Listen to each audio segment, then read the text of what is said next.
What's up mga tol? Nandito na naman tayo sa bagong episode natin ng TikTok. At ngayong araw, nantay natin si Tita Carol, kaya magkukwentuhan tayo. Meron akong mga listahan dito ng mga bagay na sana mas pinagtuunan ko ng pansin sa Pilipinas habang bakasyon ako o naghihintay ako ng tawag dito. Itong mga bagay na to magkakaroon ng malaking impact sa inyo habang nagpaplano kayo dito sa papuntang mag-migrate dito o magtrabaho sa Australia.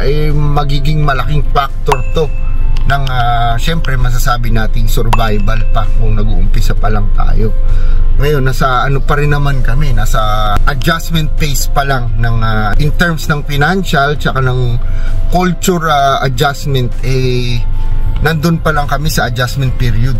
Kaya ito yung mga bagay na naobserbahan ko so far na palagay ko magiging malaking difference o magiging malaking advantage para sa inyo kung nagpaplano kayo o meron na kayong linaw na makakapunta rito. So number 1 natin sa listahan yung life skills o yung mga basic na life skills na ma-accumulate natin habang nandyan tayo sa Pilipinas. Though siguro sa kultura nating mga Pilipino napaka-basic na lang ng halimbawa ay gardening o yung basic electrical knowledge o yung cooking. Hindi naman tayo magpapahuli mga Pinoy. Pero ang tinutukoy kong mga life skills na siguro mas magiging advantage para sa atin dito kung mag-move in tayo, magma-migrate yung mga life skills na nakukuha natin through mga short courses na which is very very affordable o may mga government sa atin na sugnay ng gobyerno na nagbibigay sa atin ng libreng scholarship, particularly yung TESDA. Though meron naman dito sa Australia na tape yung parang TESDA sa kanila, pagdating kasi natin dito tol, maniwala kayo sa akin, very limited na lang yung oras natin para aralin yung mga bagay na kailangan nating aralin. Lalo kung full-time workers tayo, tied up na tayo dun sa kumpanya na nag-hire sa atin dito. Kagaya ng automotive, yan. Kasi dito napakamahal ng service ng pagpapaayos ng sasakyan. Dobles kami na meron kaming kaibigan na isang mekaniko. Shout out sa iyo Kuya Benny. Pero siguro mas magiging advantage sa atin kung meron tayo kahit kaunting kaalaman pagdating sa mga automotive skills. Kagaya ng mga basic na kahit hanggang sa pababa ng pagpapalit ng gulong, magiging malaking factor sa atin sa ating adjustment dito. Kasi dito lahat ng kilos mo, lalo na pagka meron kang vehicle na pagmamay-ari, lahat ng kilos mo o maintenance ng sasakyan mo galaw talaga ng pera. So yun. Tapos yung pangalawa siguro, yung mga short courses na dapat natin sigurong kunin yung air conditioning, mga ganon. O yung kasi dito tol, halimbawa lalo kung ang connection ng ng broad ang connection mo pagdating sa mga Pilipino dito sa community ng Pilipino, magiging malaking factor sa iyo kahit papaano mapagkakakitaan mo yun. O kagaya na lang nung sa akin na halimbawa hindi ka naman chef, napaka-importante sa'yo dito tol na mag-aral ka dyan sa Pilipinas ng kahit mga basic Filipino dishes. Kasi dito gagastos ka ng malaki. Kung gusto mong mag-crave ka ng pagkaing Pilipino, gagastos ka ng malaki kung gusto mong kumain sa mga restaurant dito na Pilipino. Unlike na kung marunong ka magluto ng mga Filipino dishes, kahit sa sarili mo na lang sa bahay, kaya mong lutuin yun. Isa pa, yung pangalawang bagay na sana inaral ko sa Pilipinas yung pagsasalita ng English. Kasi marami hips pa yung oras natin habang take time na mag-aral ng English. Though alam ko maraming mga Pilipino na magagaling mag-English, pero para sa akin kumbaga close to basic lang yung kaalaman ko sa pagsasalita ng English. Yung communicational conversational English lang yung tanging nalalaman ko. na pagsasalita. So habang mahaba pa yung oras natin, kasi sila, ang pananalita nila ng English dito ay napaka-complex, kumbaga sa atin yung mga tiga Bulacan, tiga Cavite, tiga Batangas, na napakalalim ng vocabulary nila sa pagsasalita ng English, na kagaya ng sa atin ng Tagalog napakalalim. Kaya siguro ang ginagawa ko ngayon araw-araw paggising ko may katabi akong dictionary, na araw-araw at least isang salita ng English mula sa dictionary, random lang salita ng English sa dictionary, binabasa ko at inaalam ko yung salita na yun, na siguro sabihin natin isang word per day. Imagine niyo sa isang araw, sa isang taon, 365 na words yung matututunan mo. O, di ba? Ganun yun. Eto, enjoy the inexpensive things. Yung mga bagay na may enjoy natin sa atin. Kung meron tayong budget, i-enjoy na natin, lalong-lalo na yung mababang bilihin sa atin. Pero siguro balance lang din, kasi 'di ba, hindi rin naman kumbaga sapat-sapat lang din yung ating kinikita sa Pilipinas para mabuhay sa araw-araw. Pero as much as possible, i-enjoy natin yung mababang bilihin sa atin. Kagaya namin ng ni Tita Carol, yung mga bagay na nakasanayan nating bilhin, o yung syempre pag namimili tayo sa atin, di ba? Talagang sanay tayo sa mababang bilihin, kaya pagdating mo dito masyashock ka, kasi kailangan nating mag-adapt, na kailangan nating maintindihan na malaki ang sweldo dito. Kaya ganun din, magiging chain reaction din ng malaki. Mahal ang way of living dito, at ang cost of living dito ay hindi kapareha sa atin. Na nung bago si Tita Carol dito, talagang hindi niya may iwasang i-convert yung mga bilihin dito at ipagkumpara yung mga binibili namin sa Pilipinas. Kaya as much as possible, kung yung sa financial, siyempre hindi naman mako-compromise yung budget niyo sa atin, as much as possible yung mga bagay na pwede nating enjoy dyan, ng mga mura na pagkain, i-enjoy na natin. Kasi pagdating dito talagang mapapamahal ka. Ito, number 3, ito yung mga bagay na na namimiss ko. Isa sa namimiss ko sa atin yung Filipino culture.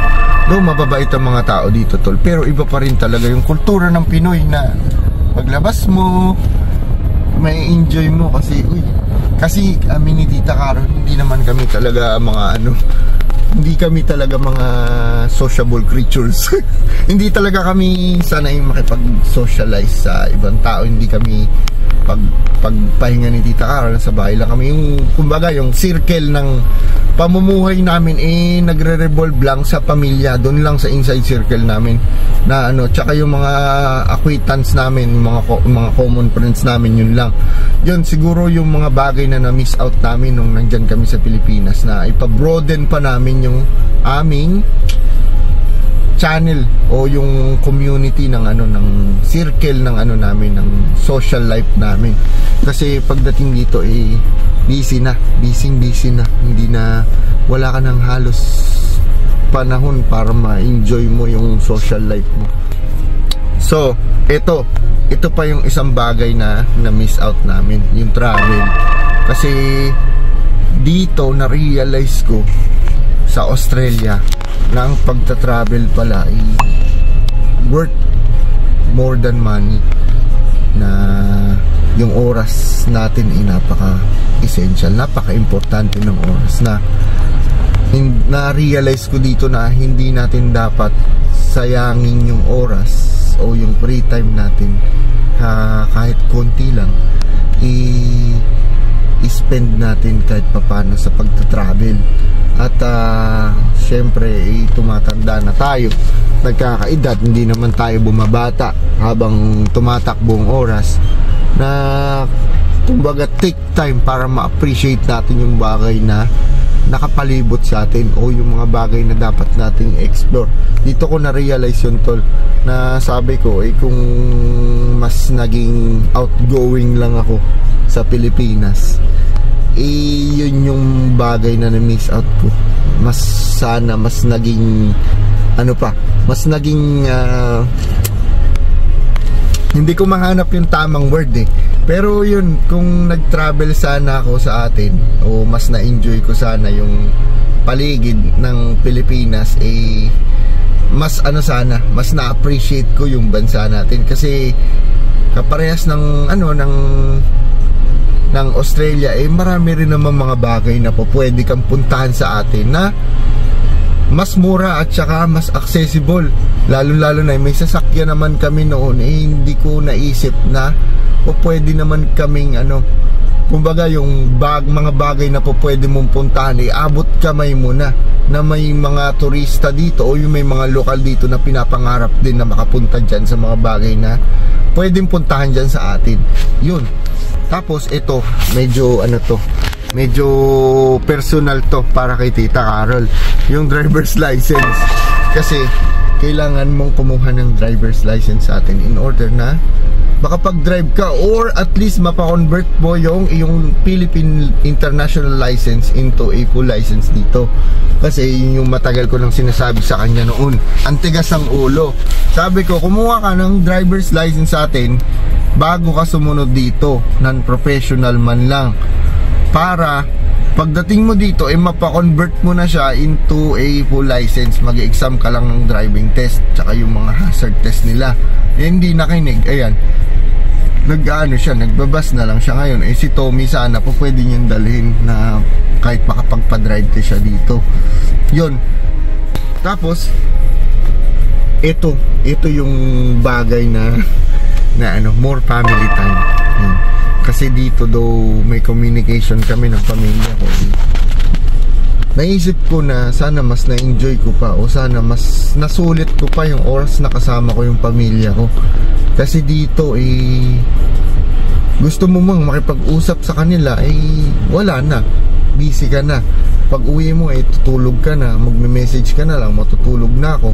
O pag may mga ngamusta sa'yo, napakahirap ng ganon na may mga kamusta sa iyong kamag-anak, marereply mo ilang araw na kasi busy sa trabaho. Kaya habang may oras ka pa at ina-aim mo na pumunta dito o meron ka na talagang linaw na makapunta dito, sulitin mo yung bawat minuto na kasama mo yung pamilya mo. Kasi pagdating dito halos kayod ka na, trabaho ka na, at yung oras ng pahinga mo halos na lang, yun yung very limited na lang. At yun, masakit na makikita mo na lang sila sa screen ng cellphone mo o laptop mo. Ito pa yung isang bagay, tol, na napaka-essential pagdating sa para sa akin na experience namin mag-asawa. Sana mas inaral ko yung Australian culture at yung way of life nila. Kasi nung bago ako dito 2019, nung unang dating ko dito 2019 na culture shock ako, tol. Kasi hindi ako nag-aral masyado ng culture nila dito, yung way of life nila. In a good way naman para sa akin. Kasi mas maalwan ang buhay nila rito, mas laid back sila rito. Pero yun yung mga culture nila at saka yung way of life nila, na kahit yung mga basic things na mga ginagawa nila rito, sana mas inaral ko pa para hindi ako naging mukhang tangahin. Kagaya ng bibigyang example ko na lang, yung karamihan dito yung tap water nila. Napagastos ako ng ilang buwan, 4 na buwan. Yung tap water nila pala dito pwedeng inumin. Ilang buwan ako nag-taste na bumibili ng mineral water. Hindi ko alam na pwede mo palang inumin. Isa pa dito yung yung pagpindot mo sa bus.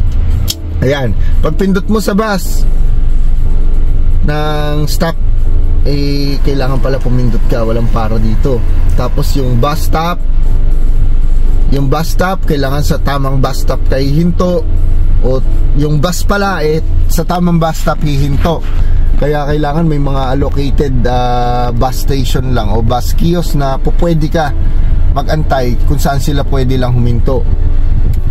Tapos yung oras, napaka-essential ng oras nila rito. Yun yung number one culture nila rito.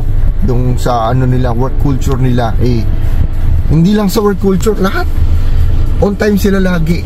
Na syempre yung kagaya natin sa mga Pilipino, meron tayong tinatawag na Filipino time, di ba? Pwede pa naman, mamaya pa yan. Ganon. Dito on time lahat, on point lahat. Kaya dapat mas pagtuunan natin yung kultura at aralin natin kung ano yung culture at saka yung mga basic things na kinakailangan nating para makapag-survive dito, at least for hanggang sa makaano lang tayo, makabuelo lang tayo. Yun. O yun lang. Bye-bye. Ayun. So yun, kahit saan naman, regardless naman siguro kung nasaan tayo, enjoy na lang natin yung mga bagay na tinatamasa natin sa ngayon. Pero kung meron tayong plano na move up, o yung gusto natin mas mapaganda yung way of life natin, siguro na-realize ko para sa akin, dapat mas pagtuunan nating pansin na pag-aralan kung meron tayong mga bagay na pinaplano in the future. Think ahead, kumbaga. Kasi yun yung bagay na naging pagkakamali ko noon. Bara-bara ang tira.